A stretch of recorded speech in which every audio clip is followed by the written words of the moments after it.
Catwalk Philippines, please. Increíble, increíble. Aba, ahí está. Como les dije, ella es increíble. Hello at welcome back sa aking channel. Si Michelle D ay nakita sa hallway ng Miss Universe habang naglalakad at napansin agad ang kanyang kahanga-hangang OOTD.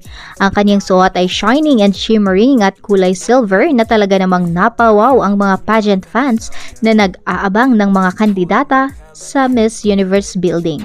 Ang OOTD niya ay naging sentro ng atensyon ng mga tao sa paligid. Napakabait ni Michelle D dahil mahinahon siyang humarap sa mga tao na nagnanais magkaroon ng larawan kasama siya. Ipinapakita niya ang kanyang pagmamahal sa kanyang mga tagahanga sa pamamagitan ng pagpapakuha ng mga larawan at pakikipag-usap sa kanila. Hindi lang siya maganda sa panlabas na anyo kundi pati na rin sa kanyang ugali.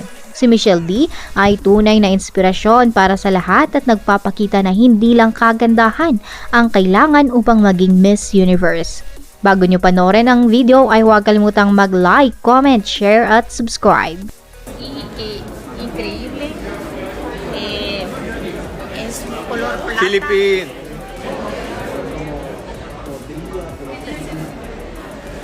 Catwalk Philippines, please. Increíble, increíble. Aba, ahí está. Como les dije, ella es increíble. Tiene lo que es. Ella te lo va a dar, solo tener la lista. Ahí está, chicos. Beautiful. Bellezas, mira. Mujerona, como te gusta. Pieza, perdón. Ay, mira, se parece a la letra de Mariana, mira. Chicas, me mueven. Ahí está.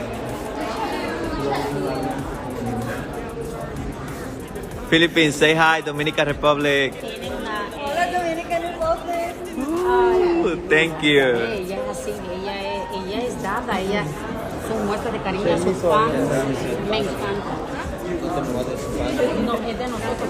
No. Le chance para la foto. Comparte. Solo dejen grabar, ahí están los chicos, no, sí que ella es. Ahí está, las muestras de cariño a los fans. Está ahí. Catwalk Philippines, please. Catwalk. Please. Catwalk, please. El relajo le gusta eso. No, si ya las extraña. Ay, malvada, maldita la Filipina. Ay, digo. No, es una manera buena, una manera buena. Nga, nakapakaganda naman talaga ng pambato ng Pilipinas sa Miss Universe 2023. Good luck sa iyo, Michelle, at talaga nga namang ang OOTD mo ngayon ay napakaganda. Hanggang dyan na lamang po tayo sa ngayon, at kung nagustuhan nyo ang video na ito ay huwag kalimutang mag-like, comment, share at subscribe para sa iba pang mga kaganapan mula sa Miss Universe sa El Salvador at sa mga paborito nyong mga celebrity dito sa Pilipinas.